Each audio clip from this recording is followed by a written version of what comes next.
another thing to watch here for the Lions, guys, is offensive rebounding in particular.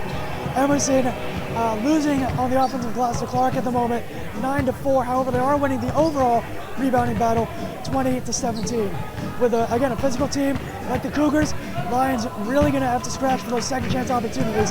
Let's see how they respond in those final 20 minutes. Back to you guys.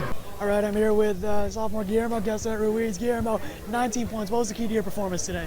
I mean, the way I score is of my teammates, so I just have to thank them. A win like this obviously boosts you guys' confidence, but what's been the mentality for you guys when the games haven't really gone your way? Well, yeah, I mean, we've been struggling recently, but we're Lions. It's hard to kill a lion, so we got to stay alive, fight, stick together, and then good things will happen. So.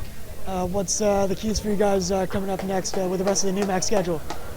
Stick to the course, keep playing together, and we'll win games. We'll make it to the playoffs, baby. Yeah, you heard it here first. That's it for me. Back to you guys. As we're going to toss it to Jordan Pagkalinawan for some more sideline coverage. All right, a couple things to watch here in the fourth quarter for the Lions. I talked about three-point shooting being a point of emphasis. They've shown it in the first 10 minutes of the second half. Kendra Dodd needs one more three to break a career high in three-pointers made. She's up to 18 points, all of them from distance. Bree Frangelo, she's at 22 points right now. She has 7 away from 600 career points. So a couple milestones there to watch for the Lions.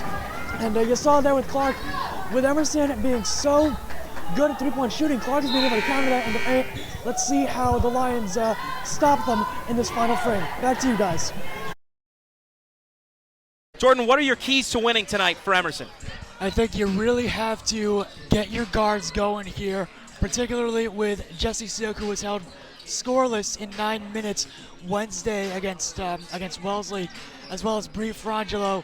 She does an excellent job scoring. She's had multiple games with 20 points this season already. Frangelo off a screen, gets inside, puts it up reverse. She got it again! 36 for Bree Frangelo! 3-point game! Unbelievable! Deep in the bag like the fries are at the bottom. Haggerty, 18 points today. She has been their go-to from mid-range. Catch and shoot, it's pretty much automatic. She's not going to be in this game for the rest of the way. What does that mean? Well, that means all the attention is going to go to Stotts now. Their leading scorer with 23. You'd imagine Coach Evanchek putting the ball in her hands a lot more often on Coast Guard's trips down. Levison with 14. Right place, right time for Levison. The Lions had been winning the offensive rebounding battle. That's going to be their 14th. Stolen by Silk, here she comes for the lead. Will they defend it? Peter Ryan there. Silk puts it up, no good, but she'll go to the free throw line with a chance to tie and give Emerson their first lead since the first quarter. And if there was anyone you wanted shooting those free throws, no question, Silk is one of them. So you got to take care of the ball. What else? For Emerson, just generate an open look. Have your bigs set screens to get your scorers wide open. You have to imagine Frangelo is, if not taking the game winner, playing a huge part in creating the opportunity for that last shot. A legacy game for Frangelo. Does she have a buzzer beater in her? Sizing up her defender, goes to her left, floats it up for the game. She got it! She got it! She got it! She got it! Bree Frangelo, 44 at the buzzer. She missed it. Emerson comes back and wins it. 93-91. What a comeback! What a ride! The record, unbelievable. Call them the comeback kids. Insane performance by the Lions. No quit. Never say die. No words describe this game. You couldn't find anything in the dictionary to describe how this played out for the Lions. Unbelievable. This game for the history books on both sides.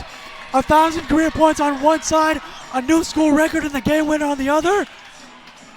Stop the presses. This is a game for the ages. Speaking of impact bench players, the guy I'm looking forward to seeing is Linus Helmhold. 9 points, 6 rebounds, 1 block per game. He transferred in here from Division II North Greenville University. He said his role has shifted coming to Emerson. His teammates have done an excellent job helping him adjust, and he's just been working like a charm here for the Lions. And something you might not hear from our mics, but I've definitely heard it from the bench. Anytime he gets the ball in the post, his teammates shout one thing and one thing only: go to work. Yep. And trust me, he does. What's also interesting to note here is that you have Asher and Linus on the floor at the same time. Sometimes, or most of the time, Linus will come in for Asher. Exactly. So you don't really get two bigs in this case on the floor at the same time. Gardner, Brenner, 4-3. Bang! Lucas Brenner. Excellent work there, but great screen by Gardner to free him up for that look. Jeff Tan returning this season after missing the entirety of last year with a torn ACL. Always great to see him getting some minutes and him getting on the loud board there applause as well. for Jeff Tan Yep. on that make. Goes 2 for 2 from There the you line. go. Let's go. You'll love to see it. That's the silver lining in this game here. Wentworth bench singing. They have a good reason for it as they get the ace to go. Here is Beck. Upstairs to Hackett. You bet. Back to serve for the Lions, the first year out of New York. Cash Muse.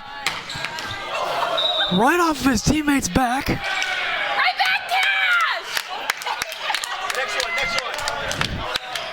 That may or may not end up on Shacking a Fool later tonight. Wentworth takes the 3-2 lead. So the Lions had been down 6-5 early on, but thanks to 3 straight aces by Fagan, serving them up like a charcuterie board, they find themselves up by 2, 8-6. It's a slim margin, yes, and it's against a top opponent at the Division III level, but credit where it's due, Emerson is just on fire right now. Emerson really has to be pleased with how they've started off sets number 2 and 3. Exactly why! Theo Hackett! Cash Muse with the serve. Returned that time. Promptly spiked right down.